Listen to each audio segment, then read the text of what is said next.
Welcome to V power news బులెటిన్ల ముందుగా headlines.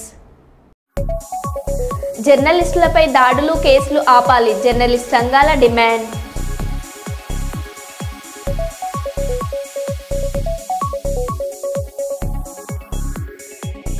Helmet ధరించడంపై అవగాహన ర్యాలీ నిర్వహించిన జిల్లా SP Shri G Bindumadhav IPS.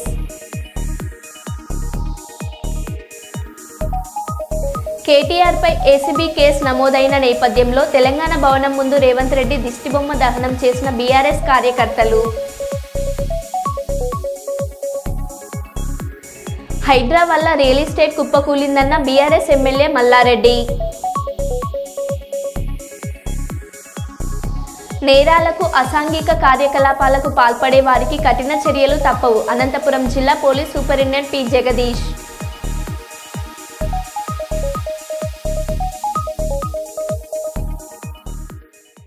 ఇక వివరాల్లోకి వెళ్తే కుప్పం ఎన్టీఆర్ సర్కిల్లో పలు సేవా కార్యక్రమాల్లో పాల్గొన్న నారా భువనేశ్వరి. ఎన్టీఆర్ ట్రస్ట్ ప్రజాసేవకే అంకితమని సీఎం చంద్రబాబు సతీమణి నారా భువనేశ్వరి అన్నారు. పేద ప్రజలకు చేతనైనంత సాయం చేయాలనే ఉద్దేశంతో చంద్రబాబు గారు ఎన్టీఆర్ మెమోరియల్ ట్రస్ట్ను ప్రారంభించారని, ఆయన ఆశయాలను తాను ముందుకు తీసుకెళ్తున్నానని భువనేశ్వరి చెప్పారు. కుప్పం బస్టాండ్ సమీపంలోని ఎన్టీఆర్ సర్కిల్లో ఏర్పాటు చేసిన కార్యక్రమంలో భువనేశ్వరి పాల్గొన్నారు. చిరు వ్యాపారులకు తోపుడు బండ్లు, మహిళలకు కుట్టు మిషన్లు, దివ్యాంగులకు 3 చక్రాల వాహనాలు, వినికిడి లోపం ఉన్నవారికి పరికరాలను పంపిణీ చేశారు.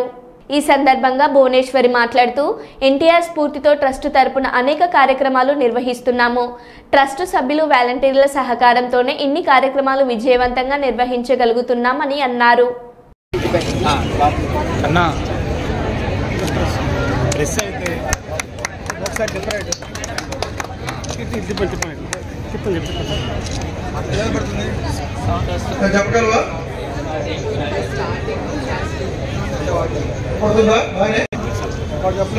ధన్యవాదాలు మేడం. మాది మార్పు ప్రాంతం నుండి ఉన్నాము, కానీ మిషన్స్ కొనేస్తాం ఎక్కడ లేదు. దాని ద్వారా ఈ ట్రస్ట్ ద్వారా మాకు మిషన్స్ వచ్చినందుకు ధన్యవాదాలు.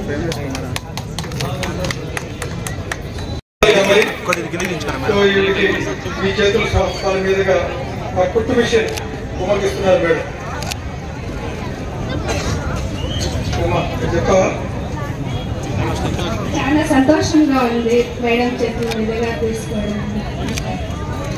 దీంతో ఏం చేస్తారు చెప్పండి, దీంతో ఏం చేయగలుగుతారు, ఎన్ని రోజులు నేర్చుకున్నారు?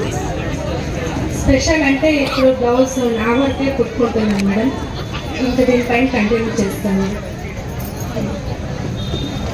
మా ఇంటి షర్ట్స్ ఒక 3-4 స్టిచ్ చేశాను, ఇంకా దీనిపైన కంటిన్యూ చేస్తాను కదా. మా ఎన్టీఆర్ ట్రస్ట్ ద్వారా ఇప్పుడు 4వ బ్లడ్ బ్యాంకు ప్రారంభించాం. 4 బ్లడ్ బ్యాంకులు ఉన్నాయి. అది హైదరాబాద్, తిరుపతి, వైజాగ్, ఈ మధ్యనే రాజమండ్రి, రాజమహేంద్రవరంలో కూడా మేము ప్రారంభించాం. ఈ బ్లడ్ బ్యాంక్ ద్వారా 8.4 లక్షల మంది బెనిఫిట్ అయ్యారు.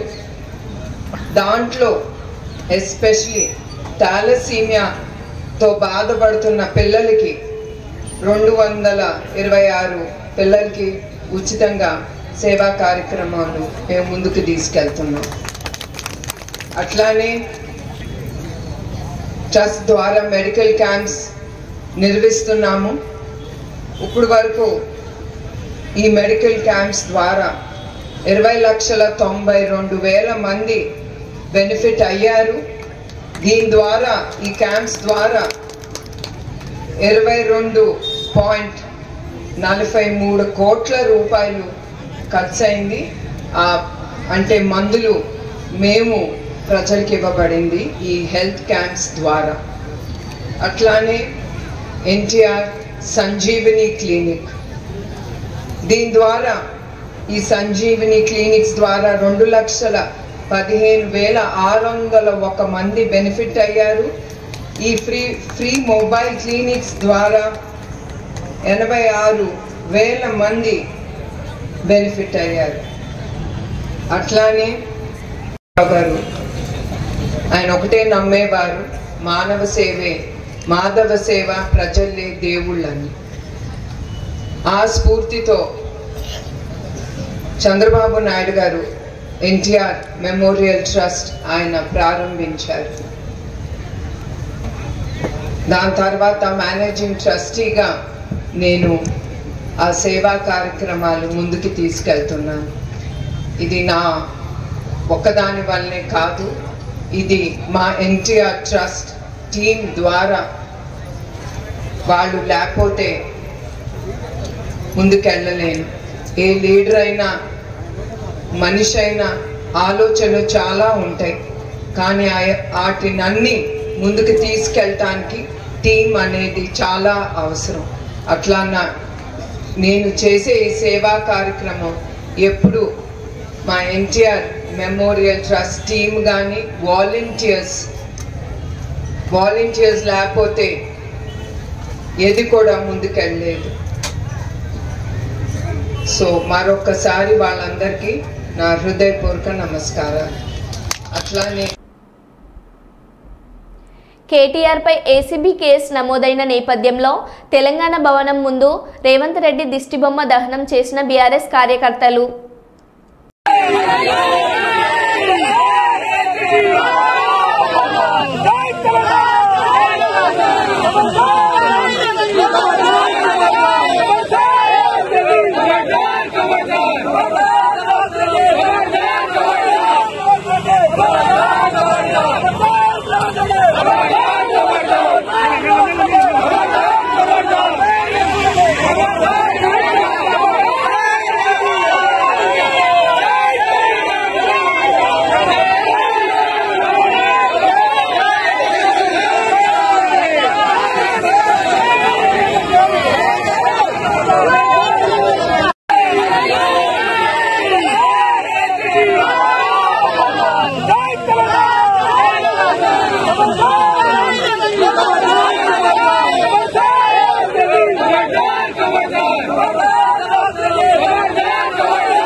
హైడ్రా ఏర్పాటయ్యాక ప్రజల్లో భయాందోళన మొదలై రియల్ ఎస్టేట్ కుప్పకూలిందని బీఆర్ఎస్ ఎమ్మెల్యే మల్లారెడ్డి అన్నారు. బీఆర్ఎస్ హయాంలో తెలంగాణ రాష్ట్రం అంటే ప్రపంచమంతా మారుమోగిపోయింది. హైడ్రా వచ్చాక అంతా కుప్పకూలింది. హైడ్రా ఏం తప్పు చేయలేదు, కానీ నగరానికి దిష్టి తగిలింది. శనివారం ప్రొద్దున్నే వెళ్ళి ఇల్లు కూలగొట్టాల్సిన అవసరం ఏముంది, ఇంకా 4 ఏళ్లు ఉందిగా, నెమ్మదిగా చేసుకుంటూ వెళ్ళండి అని అసెంబ్లీలో వ్యాఖ్యానించారు.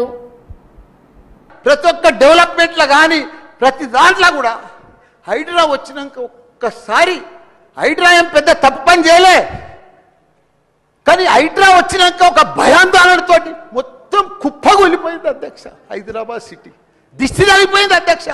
నువ్వేమన్నా అనుకో, ఎందుకంటే నాకు పెద్ద ల్యాండ్ బ్యాంక్ ఉంది, నాకు పెద్ద విద్యా సంస్థలు ఉన్నాయి, నాకేం నష్టం లేదు, నేనేం ఎఫ్టీఎల్లో లేను, బఫర్ జోన్లో లేను. నేను జనరల్గా చెప్తున్నా, అభివృద్ధి అమెజాన్, గూగుల్, ఫేస్బుక్, యాపిల్ లాంటి కంపెనీలు అమెరికా తర్వాత ఇక్కడ మన హైదరాబాద్ తెచ్చిండు మన కేటీఆర్ అధ్యక్ష. హెడ్ క్వార్టర్స్ ఈయనే ఉండే అధ్యక్ష.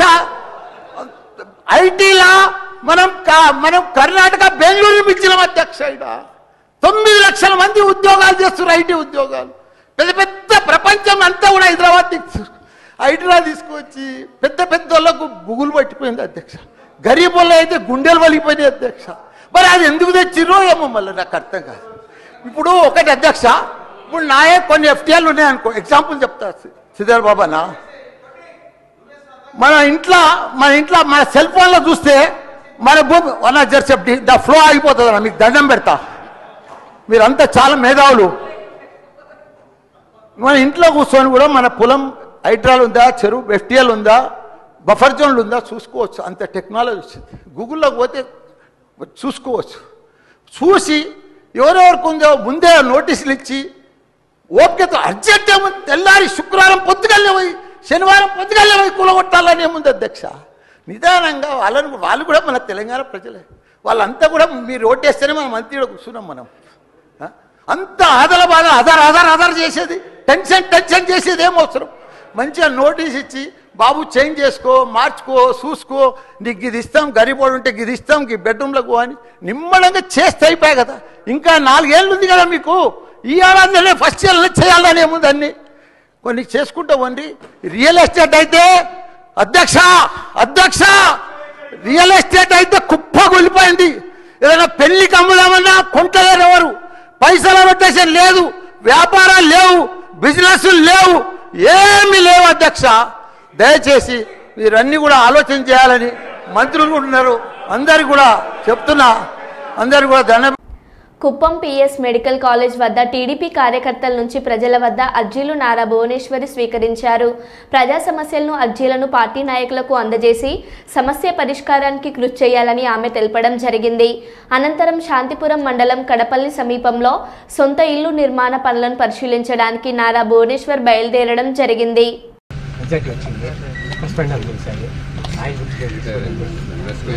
మన సీఎం మనోహర్ సార్ వీళ్ళ గురించి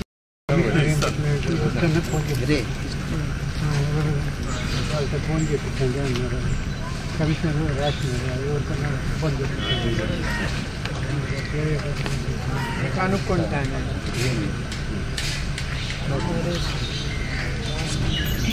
నంబర్ ఇచ్చారండి, ఫోన్ నంబర్ ఇచ్చారు.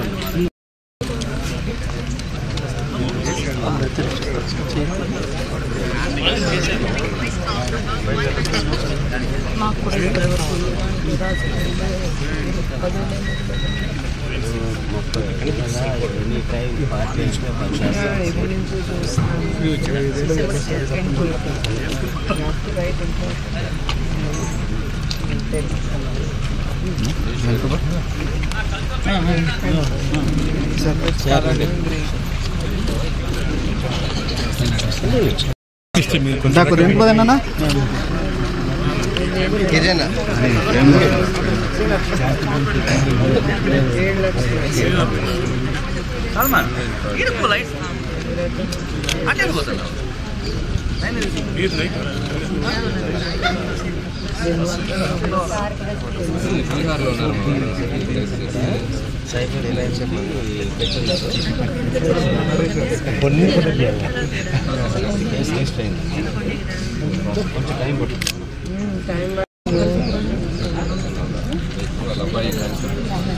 చెప్పారు.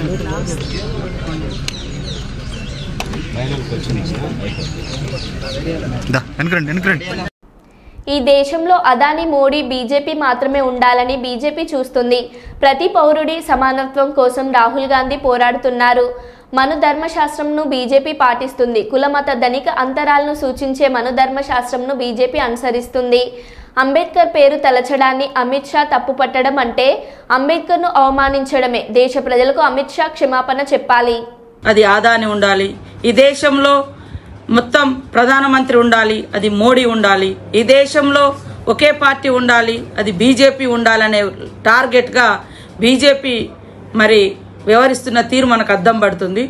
మా పార్టీ తరఫున ఎల్ఓపీ లీడరు రాహుల్ గాంధీ గారు ప్రతినిత్యం ప్రజల కోసం, అట్టడుగు వర్గాల సంక్షేమం కోసం, ఈ దేశ భవిష్యత్తు, ఈ దేశ హక్కులు, ఈ దేశ అస్తిత్వం, దేశ ప్రతి ఒక్క పౌరుని యొక్క మరి డెమోక్రసీ ఇవన్నీ కూడా రాజ్యాంగంలో ఉన్నాయి. ఇది కాపాడుకోవాలి అని అంబేద్కర్ గారిని పదే పదే గుర్తు చేస్తూ అంబేద్కర్ రచించిన రాజ్యాంగం దాన్ని పార్లమెంట్లో ప్రవేశపెట్టి ఆనాడు నెహ్రూ గారు చట్టబద్ధత కల్పించి ఈ భారతదేశాన్ని ప్రపంచంలోనే అత్యున్నతమైనటువంటి డెమోక్రటిక్ స్టేట్గా, అదేవిధంగా బ్యూటీ ఆఫ్ గ్రేట్ కాన్స్టిట్యూషన్ ఉన్నటువంటి దేశంగా ఇవాళ ఉనికిలోకి తీసుకొస్తే సహించలేక మనుధర్మ శాస్త్రాన్ని పాటించే బీజేపీ పార్టీ ఇవాళ మనుధర్మ శాస్త్రం అంటే మరి అట్టడుగు వర్గాలకు చదువు దూరం చేయబడ్డది, అంటరానితనం తీసుకురాబడ్డది, మహిళలను అణచివేసినటువంటి సంస్కృతి, వర్ణ కుల మరి అదే విధంగా జాతి విభేదాలతో పరిపాలించేది మనుధర్మ శాస్త్రం. సమానత్వం, ఆడ మగ సమానులే, బీద బిక్కి అందరు సమానులే, అసమానతకు గురవుతున్నటువంటి అట్టడుగు వర్గాలకు, కులాలకు మరి అత్యధిక ప్రాధాన్యతనిచ్చి ఈ సమాజంలో అంతరాలు లేనటువంటి మరి ప్రోగ్రెస్ని తీసుకురావడం కోసం భారత రాజ్యాంగాన్ని రచించినటువంటి మహనీయుణ్ణి తలుస్తే ఇవాళ అమిత్ షా గారి యొక్క అహంకారము మరి పడగ విప్పి బుసగొట్టింది. దాని ఫలితమే మీరు అంబేద్కర్ అంబేద్కర్ అంటే మరి ఏం సాధించలేరు, కానీ దేవుని పేరు తెలిస్తే మీరు స్వర్గానికి పోతారంటారు. అది కూడా మీరు చెప్పే దేవుణ్ణే తలవాలి, మాకంటూ వేరే దేవుళ్ళు లేవు. ఈరోజు ఈ 75 సంవత్సరాల కాలంలో మాకంటూ ఉన్నటువంటి దేవుళ్ళు మా కాకినాడ జిల్లా ప్రతిపాడులో జాతీయ రహదారిని ఆనుకుని తూలగిరి కొండపై నిర్మాణంలో ఉన్న శ్రీరామ క్షేత్ర ఆలయానికి ప్రతిపాడు గ్రామానికి చెందిన స్వర్గీయ రెడ్నం భానుమూర్తి జ్ఞాపకార్థం వారి సతీమణి పుష్పలత 1,116 రూపాయల నగదును విరాళంగా ఆలయ అభివృద్ధి కమిటీ సభ్యులకి అందజేశారు. అలాగే ప్రముఖ వ్యాపారి పచ్చారి సూర్యప్రసాద్ 10,000 రూపాయలు విరాళంగా ఇవ్వడంతో పాటు క్షేత్ర అభివృద్ధికి పూర్తిగా సహకారం అందిస్తానని కమిటీ సభ్యులకు తెలియజేశారు. ఈ సందర్భంగా వారిని ప్రముఖ పురోహితులు ఆలయ అభివృద్ధి కమిటీ సభ్యులైన తేజోమూర్తుల సుబ్రహ్మణ్య శర్మ కమిటీ సభ్యుల సమక్షంలో వేద మంత్రోచ్చరణతో శాల్వాలు కప్పి ఘనంగా సన్మానం చేశారు. ఈ సందర్భంగా రెడ్నం రాజా తేజోమూర్తుల సుబ్రహ్మణ్య శర్మ మాట్లాడుతూ దాతల సహకారంతో నిర్మితమవుతున్న ఈ ఆలయానికి అవకాశం ఉన్న ప్రతి ఒక్కరూ విరాళాలు ఇచ్చి సహకరించాలన్నారు. అలాగే ప్రముఖ వ్యాపారవేత్త అనంతపల్లి శ్రీనివాస్ సరళ దంపతుల ఆధ్వర్యంలో ప్రముఖ ఆధ్యాత్మికవేత్త చిన్న జిఆర్ స్వామి వారిచే డిసెంబర్ 12న జరిగిన శ్రీరామ పాదకుల పూజ విజయవంతం చేసిన ప్రతి రామ భక్తులకి కృతజ్ఞతలు తెలియజేశారు. ఈ కార్యక్రమంలో ఆలయ కమిటీ సభ్యులు అనంతపల్లి శ్రీనివాస్, చాట్ల పుష్పారెడ్డి, పత్రి రమణ, గోగుల బుజ్జి, మదినె నూకరాజు తదితరులు పాల్గొన్నారు. 3,000 మంది ముత్తైదుల చేత రామపాద పట్టాభిషేకం కార్యక్రమాన్ని జరిపించారు. చాలా వైభవపేతంగా ఎప్పుడు కూడా ఎవరన్నా ఉంటే బయట వాళ్ళు జరిపిస్తూ ఉంటారు, కానీ స్వామి స్వయంగా దగ్గరుండి ప్రతి అక్షరం కూడా ఇంచేతన అచ్యుతాయ నమః, అనంతాయ నమః, కేశవాయ నమః అని చెప్పని ప్రహ్లాదుడు తండ్రి విషమిస్తే ఆ విషాన్ని ఆ మంత్రంతో సేవిస్తే అది అమృతమైపోయింది. అలాగా స్వామివారి ప్రతిపాడు అనంతపల్లి శ్రీనివాస్ గారి దంపతులు ఇంటికి వచ్చి అక్కడి నుంచి చాలా వైభవపేతంగా చాలా ఘనంగా ఊరేగింపుగా ఈ కొండ మీదకి వచ్చి కార్యక్రమాన్ని చాలా జయప్రదంగా జరిపించి ఈ నామకరణం చేసేది కొండకి తూలగిరి అని. ఆ నామకరణాన్ని ఆయన చెప్పిన ప్రకారం ఈ యొక్క కొండంతా అభివృద్ధి చేసి రామాలయాన్ని నిర్మించి భక్తులందరూ కూడా దీన్ని సహకరించవలసిందిగా కోరుతున్నాం. ఇంకేదో ఇప్పుడు దాకా రామదాసులాగా మా రామకోటి సుబ్బారావు గారు స్తూపాన్ని కట్టించారు, శ్రీమద్ రామాయణ పీఠాన్ని కట్టించి ఈ కొండకు కూడా చాలా కృషి చేసి కొన్ని అనారోగ్య కారణాల వల్ల ఆయన ఇక్కడికి రాలేకపోతున్నారు. వారి యొక్క మేమందరూ కూడా సహకారంతో మేమంతా కూడా కమిటీగా ఏర్పడి వృత సాయిలాగా మేమంతా కూడా స్వామివారికి ఎవరెవరు ఎంత ఓపుకుంటే అంత చందాలు ఇస్తుంటే ఆ చందాలని తీసుకొచ్చి స్వామివారికి ఆ యొక్క గుడికి నిర్మాణం చేస్తున్నాం. ఈ నిర్మాణంలో భాగంగానే ప్రతి వాళ్ళు కూడా విశేషంగా అందరూ వచ్చి ఎక్కడి నుంచో దూరం నుంచి కూడా వచ్చి చందాలు ఇచ్చి ఈ యొక్క గుడికి సహకారాలు చేస్తూ ఉన్నారు. అలాగే మనకి ఇంకా భక్తులు ఇవ్వాల్సిన వాళ్ళు చాలా మంది ఉన్నారు. దాతలు సహకారంతో ఎంతో వైభవపేతంగా ఈ రామాలయాన్ని నిర్మించి ఈ క్షేత్రం చాలా విశిష్టమైన క్షేత్రంగా చెయ్యాలని చెప్పి మేము ఆశిస్తూ ఉన్నాం. రెడ్డం కోటి గారు ద్వారా స్వామివారికి ఆలయ నిర్మాణానికి 1,10,000 జై శ్రీరామ్, జై శ్రీరామ్. ప్రతిపాడు గ్రామంలో ఇటువంటి మహత్తరమైన కార్యక్రమం చేయడం మన అందరి అదృష్టం. ఈ కార్యక్రమానికి మన పత్రి రమణ గారు, రెడ్డి గారు ఎంతో సహకారాలు అందిస్తున్నారు. ఎంత డబ్బు ఉన్నది కూడా ఈ కార్యక్రమం చేయడం అందరి వల్ల కాదు, ఇది చాలా మన పూర్వజన సుకృతం. ఇది అటువంటి సహకారానికి నా వంతు సహకారం అన్ని విధాలు చేస్తానని చెప్పేసి శ్రీరాముడు అన్ని విధాల సహకారాలు అందిస్తారని చెప్పేసి కోరుకుంటూ సెలవు తీసుకుంటున్నాను. జై శ్రీరామ్, జై శ్రీరామ్, జై శ్రీరామ్. ఈరోజు మన ఆంధ్ర భద్రాద్రి అనే క్షేత్రాన్ని చిన్న జిఆర్ స్వామి గారు తులగిరి అని నామకరణం చేశారు. అక్కడి నుంచి ఈ క్షేత్రం ఎంతో వైభవం చెందుతుందని మా పత్తిపాడు ప్రజలు, చుట్టుపక్కల గ్రామ ప్రజలు అందరూ కూడా ఆశిస్తున్నారు. స్వామి దయతో ఈ క్షేత్రం చాలా ఉన్నత స్థాయికి వెళ్ళాలని మేమందరం కోరుకుంటున్నాం. స్వామివారు 3000 మందితో పాదుకుల పూజ నిర్వహించారు. దానికి అనంతపురి శ్రీ దంపతులు స్వామివారిని తీసుకురావడంలో చాలా కృషి చేశారు. వారికి మా కమిటీ తరఫున ధన్యవాదాలు తెలియజేస్తాం. అలాగే స్థలదాత కుమారులు కూడా ఎంతో సహకారం అందించారు. వాళ్ళకి మా కమిటీ తరఫున ధన్యవాదాలు అందిస్తున్నాం. అలాగే వివేకానంద పరిషత్ అధ్యక్షులు రమేష్ రాజు గారు, ఫకీర్ రాజు గారు, రెడ్డి నాయుడు గారు, చిట్టుకొండ గారు వీళ్ళందరూ కూడా ఆ రోజు ఈ కార్యక్రమం దగ్గర నిలబడి ఈ కార్యక్రమం ముందు నడిపించారు. వారందరికీ ధన్యవాదాలు తెలియజేస్తున్నాం. అలాగే ఈరోజు పత్తిపాడు వాస్తవులు రత్నం భానుమూర్తి గారు లేటు, వాళ్ళ భార్య పుష్పలత గారు నేరాలకు అసాంఘిక కార్యకలాపాలకు పాల్పడే వారికి కఠిన చర్యలు తప్పవని అనంతపురం జిల్లా పోలీస్ సూపరింటెండెంట్ పి జగదీష్ తెలిపారు. ఇటీవల జిల్లాలో విద్యుత్ ట్రాన్స్ఫార్మర్ల చోరీలకు పాల్పడే ముఠాను పోలీస్ శాఖ పట్టుకుని ఎస్పీ కార్యాలయంలో మీడియా ముందు ప్రవేశపెట్టారు.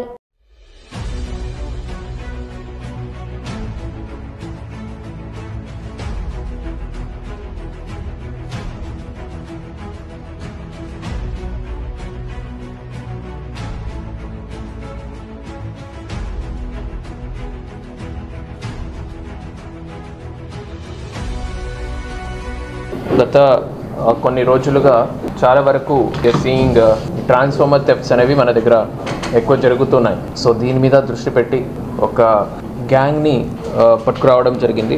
బేసికలీ మనకు యాజ్ ఆఫ్ నౌ ఒక 4 మెంబర్స్ మన కస్టడీలో ఉన్నారు. అది కాకుండా ఇంకొక 2 కూడా అబ్స్కాండింగ్ ఉన్నారు. సో వాళ్ళ వద్ద నుంచి almost 450 kgs of copper and 180 kgs of aluminium మనము సీజ్ చేయడం జరిగింది. బేసికలీ వీళ్ళందరూ కూడా మన కంబదూర్ మండలానికి చెందినవారు.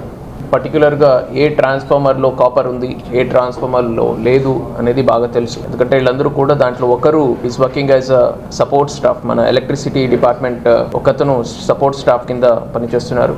సో మిగతా ఒక 2 అదే ఎలక్ట్రిసిటీ డిపార్ట్మెంట్లో ఈ బిల్ అవుట్సోర్సింగ్ కింద ఎలక్ట్రిసిటీ బిల్స్ కలెక్షన్కి పనిచేసేవాళ్ళు. సో విత్ దట్ నాలెడ్జ్ వీళ్ళకి ఎక్కడ ఏ ట్రాన్స్ఫార్మర్లో కాపర్ ఉంది, దేంట్లో లేదు అనేది ఎగ్జాక్ట్గా తెలుసు. ఆంధ్రప్రదేశ్ గ్రామీణ వికాస్ బ్యాంక్ జనవరి 1 నుంచి తెలంగాణ గ్రామీణ వికాస్ బ్యాంకుగా మారబోతుందని బ్యాంక్ అధికారులు తెలిపారు. ఈ సందర్భంగా హన్మకొండలోని బ్యాంక్ ప్రధాన కార్యాలయంలో ఏర్పాటు చేసిన మీడియా సమావేశంలో మాట్లాడారు. బ్యాంకు పేరులో మార్పు కారణంగా బ్యాంకులో ఏదైనా సమస్య ఉంటే వినియోగదారులు ఎవరూ ఆందోళన చెందాల్సిన అవసరం లేదని సూచించారు. ప్రభుత్వ 1 స్టేట్ 1 ఆర్ఆర్ఫీ లక్ష్యంలో భాగంగా భారత ప్రభుత్వ ఆర్థిక సేవల విభాగం ఉత్తర్వు ద్వారా 2025 జనవరి 1 నుంచి ఆంధ్రప్రదేశ్ గ్రామీణ వికాస్ బ్యాంక్ తెలంగాణ గ్రామీణ బ్యాంకులో విలీనం చేస్తున్నట్లు ఉత్తర్వులు జారీ చేయడం జరిగిందని, ఆంధ్రప్రదేశ్ గ్రామీణ వికాస్ బ్యాంకుకు సంబంధించిన 493 శాఖలు తెలంగాణ గ్రామీణ బ్యాంక్ విలీనం కానున్నాయి. 493 బ్రాంచులు తెలంగాణలో ఉన్నాయో వీటినన్నిటినీ తెలంగాణ గ్రామీణ బ్యాంక్, ఆల్రెడీ తెలంగాణలో 2 గ్రామీణ బ్యాంకులు ఉన్నాయి, ఆంధ్రప్రదేశ్ గ్రామీణ వికాస్ బ్యాంకు, తెలంగాణ గ్రామీణ బ్యాంక్. సో ఆంధ్రప్రదేశ్ గ్రామీణ వికాస్ బ్యాంకుకు సంబంధించినటువంటి 493 బ్రాంచుల్ని 1 జనవరి 2025 నుంచి తెలంగాణ గ్రామీణ బ్యాంకులో విలీనం చేయడం జరుగుతుంది. తర్వాత మిగతా 278 బ్రాంచెస్తో ఆంధ్రాలో అయితే ఏవైతే ఉన్నాయో ఈ ఆంధ్రప్రదేశ్ గ్రామీణ వికాస్ బ్యాంకు అక్కడ ఆంధ్రప్రదేశ్లో కంటిన్యూ చేయడం జరుగుతుంది. సో ఈ 13 నవంబర్న డిఎఫ్ఎస్ వాళ్ళు మనకు ఇచ్చిన నోటిఫికేషన్ ప్రకారం 1 జనవరి 2025 నుంచి బైఫర్గేషన్ అవుతుంది. అంటే ఆంధ్రప్రదేశ్ గ్రామీణ వికాస్ బ్యాంకుకు సంబంధించిన తెలంగాణ శాఖలన్నీ తెలంగాణ గ్రామీణ బ్యాంకులో తెలంగాణ గ్రామీణ బ్యాంకు శాఖల్లాగా 1 జనవరి 2025 నుంచి మార్చడం జరుగుతుంది, విలీనం కావడం జరుగుతుంది. ఈ ప్రాసెస్లో అంటే బైఫర్గేషన్ స్మూత్గా జరగాలనే ఉద్దేశంతో యాక్చువల్గా ఒక హై లెవెల్ కమిటీ ఏర్పాటు చేయడం జరిగింది. స్టేట్ బ్యాంక్ ఆఫ్ ఇండియా నుంచి, నబార్డ్ నుంచి, తర్వాత స్టేట్ గవర్నమెంట్ నుంచి, తర్వాత 2 గ్రామీణ బ్యాంకులు తెలంగాణ గ్రామీణ బ్యాంకు, ఆంధ్రప్రదేశ్ గ్రామీణ వికాస్ బ్యాంకులు సభ్యులతో high level empowered committee form చేయడం జరిగింది. Good morning chairman sir and good morning my dear విలేకరులు. ఈ కార్యక్రమం దేని గురించి అంతా మేము అందరినీ పిలవడం జరిగింది. ఈరోజు ఈ కార్యక్రమం దేని గురించి, ఒక స్టేట్ 1 ఆర్ఆర్బీ ఒకే ఆర్ఆర్బీ ఉండాలి. స్టేట్ గవర్నమెంట్ సెంట్రల్ గవర్నమెంట్ తీసుకున్న డెసిషన్ ప్రకారంగా కుప్పం నియోజకవర్గానికి చెందిన కుమ్మర శాలివాహన కులస్తులకు ప్రభుత్వం వరాల జల్లు కురిపించిందని కుమ్మర శాలివాహన సాధికార సమితి చిత్తూరు జిల్లా అధ్యక్షులు ఉదయ్ కుమార్ తెలిపారు. గురువారం కుప్పం పట్టణంలోని కొత్తపేట ప్రాంతంలో కుమ్మర శాలివాహన కులస్తులు స్థానిక టీడీపీ నాయకులతో కలిసి రాష్ట్ర ముఖ్యమంత్రి నారా చంద్రబాబు నాయుడు చిత్రపటానికి పాలాభిషేకం నిర్వహించి బాణసంచా పేలుస్తూ మిఠాయిలు పంచిపెట్టి వేడుకలు జరుపుకున్నారు. అనంతరం వారు మాట్లాడుతూ నియోజకవర్గం పరిధిలోని కుమ్మర కులస్తుల సౌకర్యార్థం రాష్ట్ర ప్రభుత్వం కమ్యూనిటీ భవన నిర్మాణానికి, పట్టణ పరిధిలోని కులవృత్తిదారులైన కుమ్మర కులస్తుల సౌకర్యార్థం కుండల తయారీ ప్రాంతానికి ప్రహరీ గోడ నిర్మాణానికి ప్రభుత్వం నిధులు మంజూరు చేసినట్టు తెలిపారు. కమ్యూనిటీ భవన నిర్మాణానికి 1,15,00,000, ప్రహరీ గోడ నిర్మాణానికి 40 లక్షలు మంజూరు అయినట్టు తెలిపారు.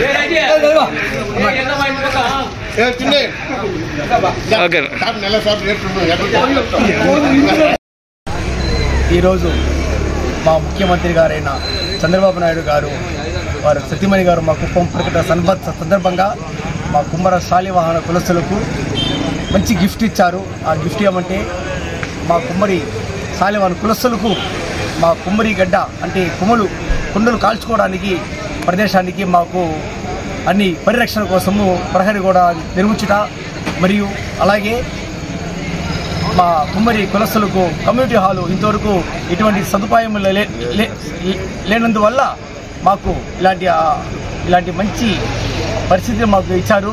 చాలా బాగుంది. మంచి గిఫ్ట్, ఏనాడు ఏ ప్రభుత్వము ఇవ్వలేని గిఫ్ట్ ఈరోజు మా కుమ్మర శాలివాహన కులస్తులకు ఇవ్వడము చాలా ఆనందకరంగా ఉంది. మాకు ఈ విషయము రాష్ట్ర వ్యాప్తంగా మరియు జిల్లా వ్యాప్తంగా మా కుమ్మరి కులస్తులు చాలా మంది ఆనందపడుతున్నారు. ఈ సందర్భంగా మేము ముఖ్యమంత్రి చంద్రబాబు గారు ఫోటోకు పాలాభిషేకం చేయడం జరిగింది. అలాగే మాకు ముందుండి మనకు ఎమ్మెల్సీ శ్రీకాంత్ గారు మరియు మన ఆర్టీసీ వైస్ చైర్మన్ గారైన గుణరత్నం గారు, మనోహర్ గారు, మాకు గోపీనాథ్ గారు, సత్యేంద్రనాథ్ గారు, అప్పు గారు మాకు చాలా వరకు మా కులస్తులకు హెల్ప్ చేసినారు. ఇది చాలా సంతోషమైన విషయం అండి. నమస్తే. ఈరోజు మన సీఎం గారు సతీమణి నారా భువనేశ్వరం గారు కుప్పం నియోజకవర్గ పర్యటన సందర్భంగా కుప్పంలో ఉన్నటువంటి శాలివాహన కుమ్మరి కులస్తులకు ఒక మంచి బహుమానాన్ని అందించారు. ఎందుకంటే చాలా ఏళ్లుగా ఎదురు చూస్తున్నటువంటి వాళ్ళ కమ్యూనిటీ భవనానికి 1,15,00,000 రూపాయలని శాంక్షన్ చేయడము, అలాగే వాళ్ళ యొక్క కుమ్మరులు కాల్చుకునేటువంటి దానికి కాంపౌండ్ వాళ్ళుగా ఒక 40 లక్షల రూపాయలని శాంక్షన్ చేయడం, మొత్తం 1,55,00,000 రూపాయలని ఈ చిన్న కులమైనటువంటి శాలివాహన కుమ్మరి కులానికి ఇవ్వడం చాలా ఆనందాన్ని వెలిగిస్తున్నారు. వాళ్ళు చాలా సంతోషపడుతున్నాం. అదేవిధంగా కుప్పం నియోజకవర్గంలో కుప్పం మున్సిపాలిటీలో దాదాపు 450 కోట్ల రూపాయల వరకు ప్రపోజల్స్ పంపించడం జరిగింది. అవన్నీ కూడా చంద్రబాబు నాయుడు శాంక్షన్ చేసి గతంలో ఎప్పుడు జరిగినటువంటి అభివృద్ధి కన్నా అత్యధికంగా రాబోయే 4 సంవత్సరాల్లో చేసి చూపిస్తాం. కుప్పంలో చంద్రబాబు నాయుడు గారికి రుణం తీర్చుకోవడానికి ఎన్ని జనులు ఎత్తినా మాకు కుప్పం ప్రజలుగా మాకు తీరదు. కాబట్టి ఎప్పటికీ చంద్రబాబు నాయుడు గారికి రుణపడి ఉంటాం. అందుకు ఈరోజు పాలాభిషేకంగా చేసి చంద్రబాబు నాయుడుకి కృతజ్ఞతలు తెలియజేస్తూ ఆయనకి జన్మజన్మలో రుణపడి ఉంటామని తెలియజేసుకుంటున్నాం. మరో బులెటిన్లో మళ్ళీ కలుద్దాం. Stay tune.